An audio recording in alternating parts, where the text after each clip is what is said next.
ব্যবসা বাণিজ্যের অবস্থা এবছর ভালো না। বীজের দাম অনেক টাকা বেশি, আর ক্ষেত অনেক টাকা দিয়ে কিনা লাগেছে। 1 বিঘা জমি প্রায় 1.5 লক্ষ টাকা দিয়ে কিনা হয়েছে, 1,40,000, 1,30,000। এখন বর্তমান বিক্রি হচ্ছে আপনার কেজি 25 টাকা, 26 টাকা কেজি বিক্রি হচ্ছে। ফলন এবার অতিরিক্ত বর্ষণের কারণের জন্য গাজর ফলনও একটু কম, আর গাজরটা হচ্ছে একটু ডিস্টার্ব বাড়াইছে।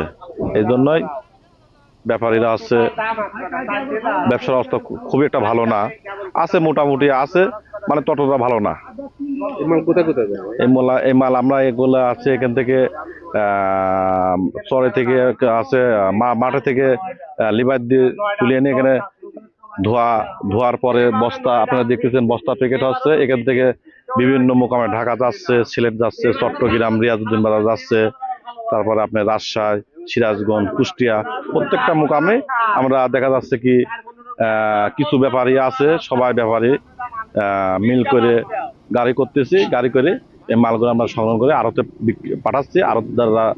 আড়তদার মাধ্যমে বিক্রি হচ্ছে।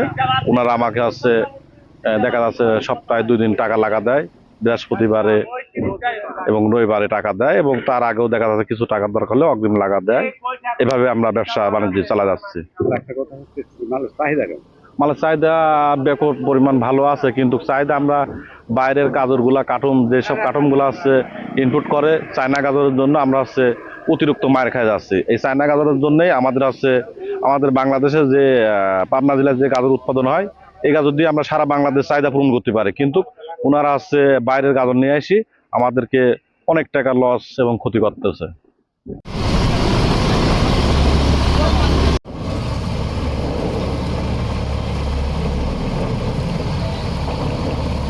জমি হাজার হাজার কৃষক আছে, হাজার হাজার কৃষক প্রত্যেকটা ইউনিয়নে আপনার আছে, প্রত্যেকটা ইউনিয়নে আপনার এখানে আছে আপনার ভেড়ামারা আছে, ভেড়ামারা কিছু জমিতে আবাদ হয়, তারপরে 16 দাগে, তারপরে পাবনা মেন্টালে কাছে ওখানে আবাদ হয়, তারপরে পাবনা জেলায় আপনার সব জায়গাতে এই গাজর আবাদ হয় প্রচুর পরিমাণ।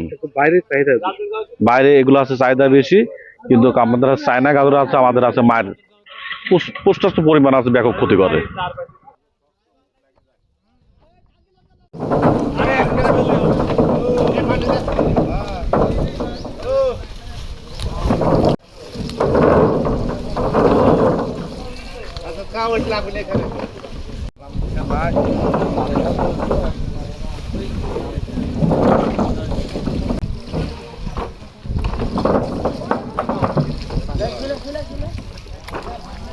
পানি মারবে এক বছর লিয়া